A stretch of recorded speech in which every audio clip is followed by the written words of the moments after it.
Sustainability. That is one of the most overused and misunderstood words in business today. Depending on who you ask, it's either a competitive advantage, a compliance headache, a political football, or a cost that may or may not deliver real returns. And in today's environment, where sustainability is being pulled into culture wars and policy uncertainty, a lot of business leaders are quietly asking the same question. What does sustainability actually mean for my business, and how does it really impact the bottom line? That's what we're going to break down today in very plain terms. Hey, but before we jump in, if you're finding these conversations helpful, make sure you like the video, subscribe to the channel, and click that alert bell. It's all totally free. Now, let's get into this. My guest today is Laura Steinbrink, a sustainability leader who works directly with companies to move sustainability out of the abstract and into real business decisions. Laura is the CEO of Emerald Built Environments, where she helps organizations integrate sustainability across buildings, operations, and long-term strategy with a focus on outcomes that actually matter to leadership teams. She's worked across a wide range of industries, helping companies cut through the noise and understand where sustainability drives value, where it reduces risk, and where it simply doesn't make sense. That practical, business-first perspective is exactly why she's the right person to have join this conversation today. Laura, welcome to the Clean Energy Edge. It's so good to have you here. I am so happy to be here with you today, Russ. Thanks for having me. Absolutely. And we're talking about sustainability. And can you tell us in plain terms, what does sustainability actually mean for a business today? Sure. Well, it means that today, when we're making decisions, we're taking the long-term implication and aspects of those decisions into consideration and trying to focus on how it affects people, how it affects the external environment, and how it affects our bottom line. So all three things together. Yeah, and that's what companies are really looking for. So where do you see companies really misunderstanding, or I've seen this before, and I'm sure you have too, they overcomplicate it. What's been your experience there as far as some of the common mistakes or just what you've run into? Well, there's different ways that mistakes are happening today. I mean, the word sustainability has been in our vocabulary for a really long time. And then it comes into the business vocabulary. And originally it just meant this company's been around a long time. This company is sustainable, right? People give awards for the longest sustainable company. And sometimes it's a metric of how old that company is or how financially successful it's been. That's all great, but what companies are realizing, and the ones that are operating in my definition of sustainability, which is that broader focus of people and the environment and the bottom line, is that in order to maximize bottom line profit, you have to look at the implications to people and the environment, or vice versa. What's the risk if you don't? And so your original question was, how do companies get it wrong? They're only focused on one piece of that puzzle. They're only looking at the short-term financial impact, and they're, driving for quarter results. Sooner or later, those core results are going to have impact negatively if you haven't, in other decisions, taken a long-term view. Look at any company that's lost operations due to a climate event recently. Millions of dollars in a day when your plant goes down, transportation goes down, your people can't get to work. Organizations have to take these things into consideration to be sustainable. And today it could even mean to continue operating next month. Yeah, what really stuck out in what you just answered there, Laura, is the ROI. They're looking for a real short-term 3 or 4 month ROI, and who really gets that? I can't really think of anything with that short an ROI. So that's probably really important to factor in, is the big picture, and stepping back and looking at the forest and not just that one tree. Right. I mean, one of the key things that many companies, especially older ones that have been financially sustainable for generations, are coming to realize is the aging workforce.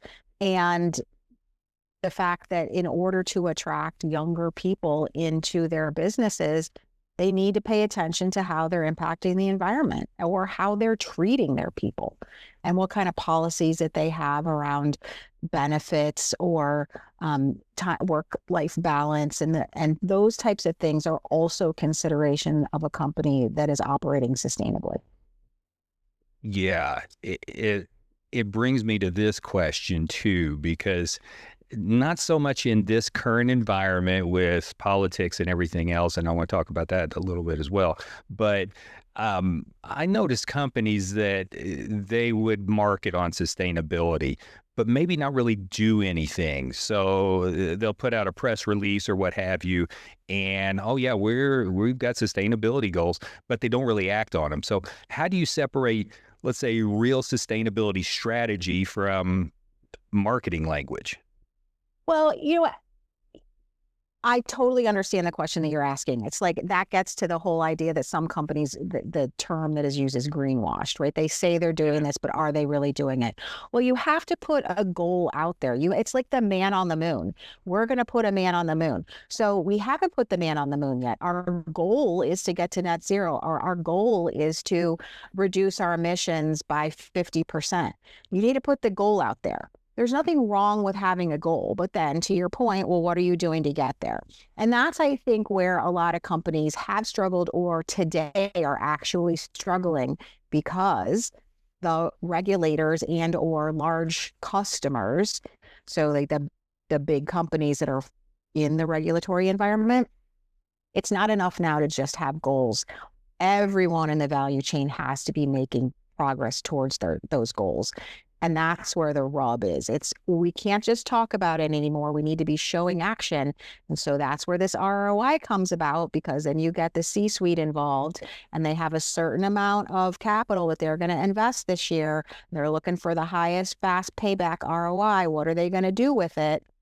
And so we really have to prove the long-term benefits of what we're doing, how it's going to help us. Perhaps today we're not going to see the financial results, but if we don't do it, those quarterly earnings are going to be off next year because we might lose our biggest customer. Yeah, and getting back to the big picture, right? And Mm-hmm. I like construction wise, this is something we would always say: you plan the work, which is coming up with your sustainability goals, plans whatsoever. But then you also have to work that plan, which Right. is the piece that I've seen kind of falling off. Depending on who you're talking about. So no, Yeah. that's something I agree completely with you about. So let's move into the political environment of Mm-hmm. today Mm-hmm. and how, because the Green New Deal and they call it the green scam and all of these things, it all gets lumped in together with sustainability and renewables and clean energy and everything. So how are you seeing today's political environment affect how the companies are really thinking about sustainability? It's interesting where companies are located, how and what their line of work is, that as to how it matters. So Fine. if a company is in the value chain of a major publicly traded company that is in a regulatory framework required to report, and that means it is a multinational, it is does business in the state of California, it has operations, with multinational across different sectors. If you are in a value chain with a company like that, so it could be Walmart, it could be any one of the auto dealers, it could be aerospace, it could be medical devices, it's all of the things, multinational companies, but especially manufacturing. You are in that regulatory value chain, which is requiring you to know your emissions, report your emissions, and have a plan to reduce your emissions, period. Hmm. So not every company has to report the same thing, or they might report something to California, or they might report something different to Europe, but and Hong Kong and the Philippines and Japan and China, everybody except Hmm. the United States has regulatory requirements. So, but all of the requirements at some point in time are saying know your emissions and have a plan to reduce. So it's pretty simple what is required. It just depends where you are and how much you value that relationship to Ye- the upper customer, right? Yeah, it kind of goes to, even though maybe some policy changes and views on sustainability and that entire sector is changing, maybe looking that sustainability isn't the right thing, or let's drill baby drill, or whatever you want to put in there, fill in the blank. The rest of the world is still doing that. And for the U.S. companies to do business, unless it's just going to be siloed here in the U.S., they still have these things to look at. That's kind of the punchline, it seems, It absolutely that is. they're looking at. And also, at the end of the day, they say all politics is local. And one of the things that has been happening in the United States over the last 10, 15 years, and increasingly month over month now, is local governments are putting in emission reduction factors on physical property. So if you're XYZ company and you want to open a building, renovate a building, operate or lease a building in most major cities in the United States, that project is going to have to demonstrate some level of awareness of net zero, a plan to be net zero. Some communities are requiring 50% emission better than code, things like that. So you can't, like, you might be opening a new office or a warehouse or something in a new community. You're probably going to have to do the sustainable thing to that building in order to get it through the code regulations. Yeah. Are you seeing companies pull back a little bit, or are they just kind of changing how they talk about it? Because I know there's so much uncertainty, different elections coming up, midterms and what have you, that I'm sure folks have to factor in. Our clients, we're seeing them factor that in, of course. But what are you seeing in your experience as far as how companies are acting right now? They're not throwing this away. Maybe they're moving it to the back burner a little bit just to kind of see what's happening in the, let's say, short term.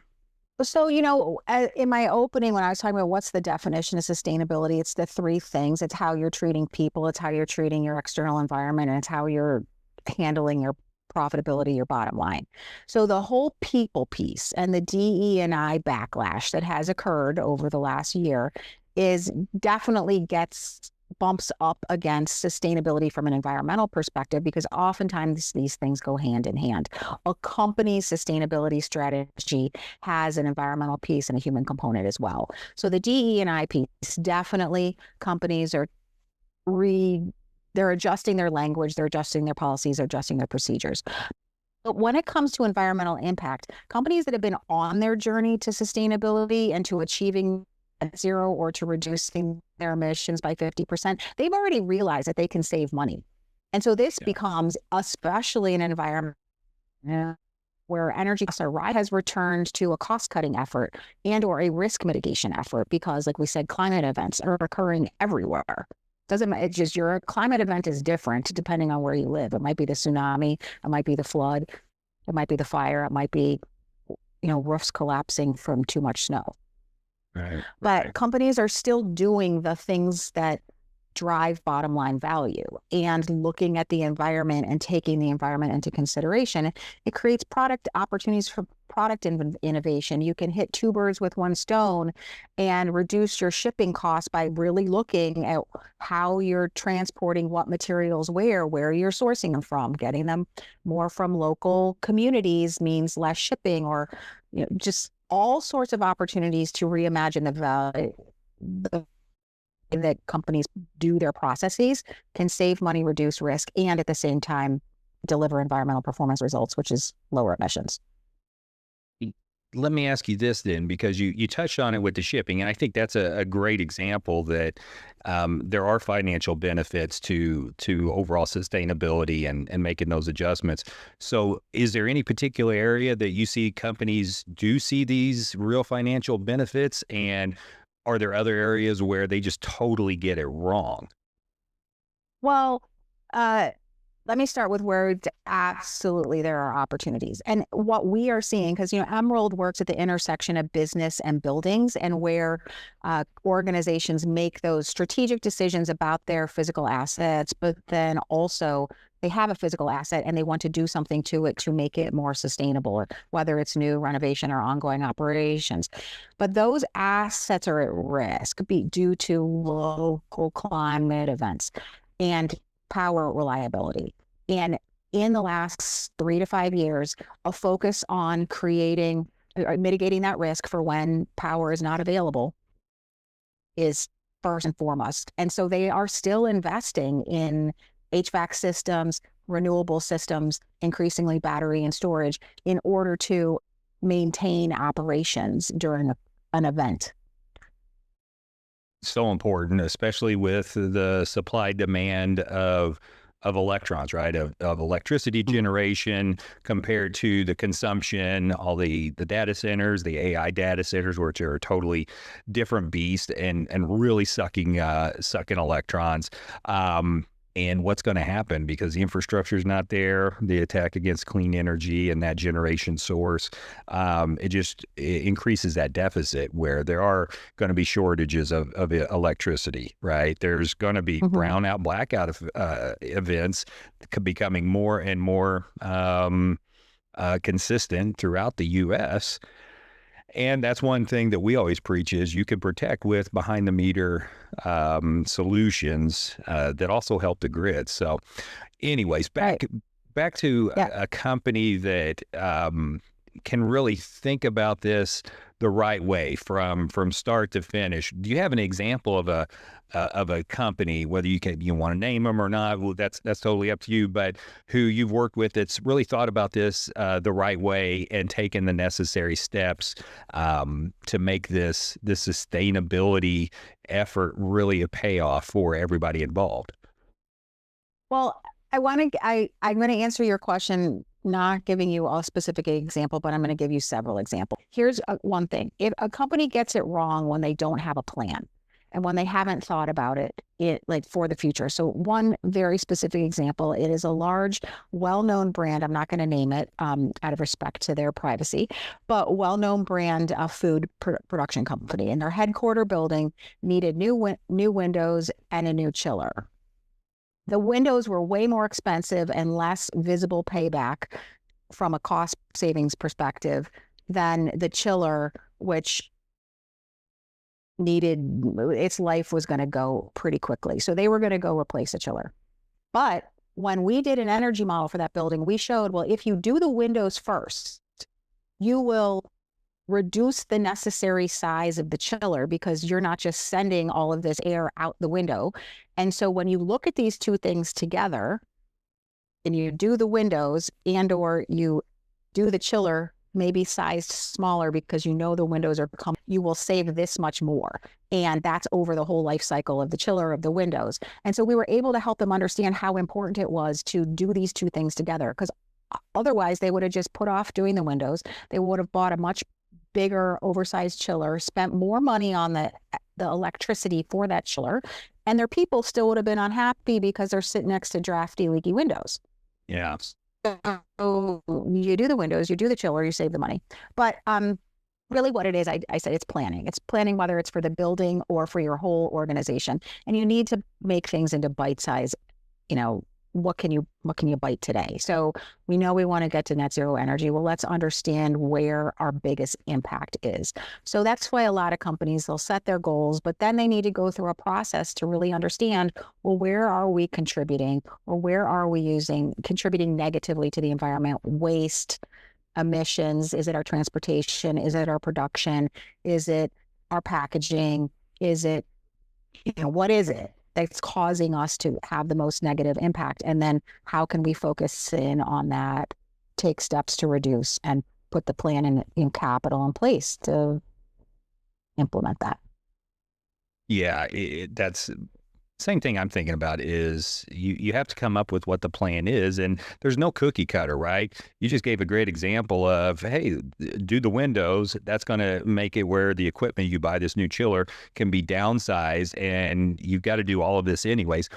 what makes sense, really thinking it out. That's important. So that brings me to this question.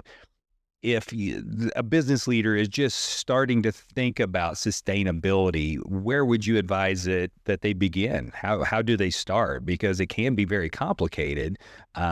What's your best advice for a CEO or president of a company that's like, yeah, we should start looking at these things? My best advice is to ask your people. Your people know the answers to these questions. And what they're looking for is leadership from the top to say, we know we're not going to solve this problem overnight, but we need to get together and make a plan. And when everybody is involved in rowing in the same direction towards the same goal, it becomes much more clear why all of the sudden it makes sense to do this one project that they were asking for in packaging or they were asking for in transportation. It's like you're able to open your eyes and take a much higher level view of opportunities to do things differently. It might take a little bit of investment to make a shift, but really understand how that shift is going to impact people, impact the environment, reduce our negative impact, and how it's going to deliver bottom line value. You have to look at all three of those things together. And when the CEO says it's important for us to do that, then the company makes the shift much more easily. Yeah, that's great advice. Laura, for people who want to learn more about your work or connect with you, what's the best place for them to go? Where should they be looking for you at? Where our website, Emerald Built Environments, is Emerald BE, the built environment, BE.com, emeraldbe.com. And we have a, full resources, blogs, case studies, et cetera, where people can sort of explore how we help organizations create their strategy, do the reporting, and deliver the results in their built environment. Perfect. We'll put all that information in the show notes so people can go there and find you. Laura Steinbrink, thanks so much for helping to break this down in a way that's both practical and grounded. So valuable. Thanks again for joining us. Thank you, Russ, for having me. And thanks to everyone listening. Hey, if this episode helped to clarify how sustainability fits into real business decisions, make sure to subscribe, share it with someone in your network. We'll catch you next time.